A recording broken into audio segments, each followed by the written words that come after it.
Welcome to another one of our short talks. This is called Judging Others. I found myself sitting in a waiting room a few weeks ago, and after I'd looked through the advertisements on the walls and all the safety notices and everything else, I started looking around at the people who were sat near us. I wasn't staring at them, I was just glancing across. One lad opposite me had his hood up, while his eyes danced over the inevitable accoutrement of today, his mobile phone. He occasionally dabbed the screen with his ever-extended finger. I found myself pigeonholing this lad as today's youth culture. It's what everybody seems to do these days, I must admit, including some of the older generation and myself sometimes. I didn't know the young lad at all, I didn't know his background or anything, but I'd made an assumption that he had his hood up and his mobile phone. He was more interested in what was going on there on the screen in front of him than the world around. How often do we do that? Make assumptions about people? I fear too often. I suppose we scan faces of people because it may be a trait from our ancestors. We scan people for our own protection in some cases, I suppose, looking for aggressive traits perhaps. But sometimes we find ourselves going deeper than that. We find ourselves not only looking but judging others by their appearance. Not a good thing, is it? It's not only unhelpful, it's also disrespectful to that individual. In our Christian Bible, God tells us in a book written by Matthew, that was one of Jesus' followers, in his book on chapter 7, verses 1 and 2. It goes like this: "Do not judge others, and you will not be judged. For you will be treated as you treat others. The standard you use in judging is the standard by which you will be judged." So who's he talking about here? Who's doing the judging? Is that us? Is that someone who's looking down at us? In this particular case, you're perfectly true, it is. He's talking about why we judge others. God will judge us to the same degree.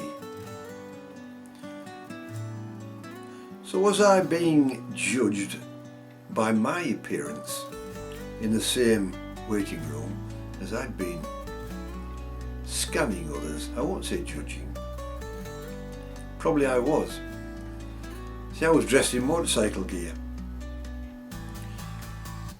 Now, as a Christian, I am being judged by people all the time.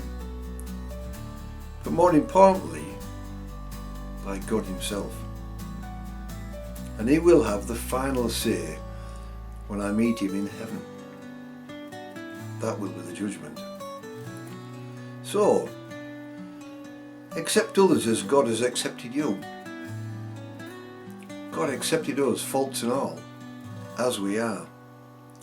It goes on further in Matthew's account, and this is Jesus' words here. Jesus is speaking. He said, "You must love the Lord your God with all your heart, all your soul and all your mind." Now this is a commandment, His first and greatest commandment in fact. But then He come across with another one. His second commandment is equally important. Love your neighbour as yourself. And your neighbour isn't necessarily the people who live next door to you, but they can be from any walk of life and all over the world. What's it saying? Love everyone. That's what the Christian Bible tells us. See, God loves you. He loves me. So we should love others, not judge them. We're a little bit from the book of Samuel. It's an Old Testament book, and it's when Samuel was going to anoint a new king for Israel, so he's well up in the high stakes here. But he goes to a farmer called Jesse, who has lots of sons. Now God has chosen Jesse's family to continue the bloodline, and Samuel looked through, or interviewed if you like, quite a few of the sons, but they weren't what God was looking for. And he said to Jesse, or Samuel said to Jesse, no, these have been rejected by God. You must have another son. And Jesse had said, yeah, we've got the youngest one called David, and he's out in the fields looking after sheep and goats. And Samuel said, God says, we'll wait here until David gets here. So, it goes like this.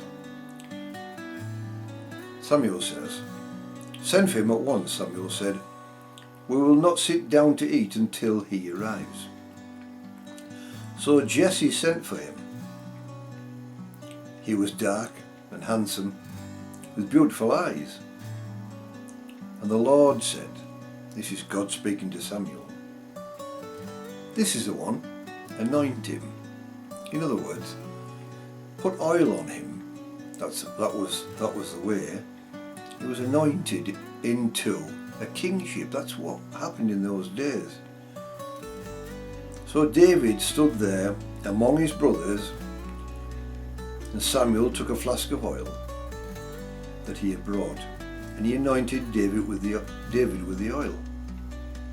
And the Spirit of the Lord came powerfully upon David from that day on. Now, why did God choose David and not the other brothers? Surely there were similarities between them all. But the Lord said to Samuel this, don't judge by his appearance or his height, for I have rejected the other brothers. See, the Lord doesn't see things the way you see them. That is God speaking directly to Samuel. He said, the Lord doesn't see things the way you see them. People judge by outward appearances, but the Lord looks at the heart.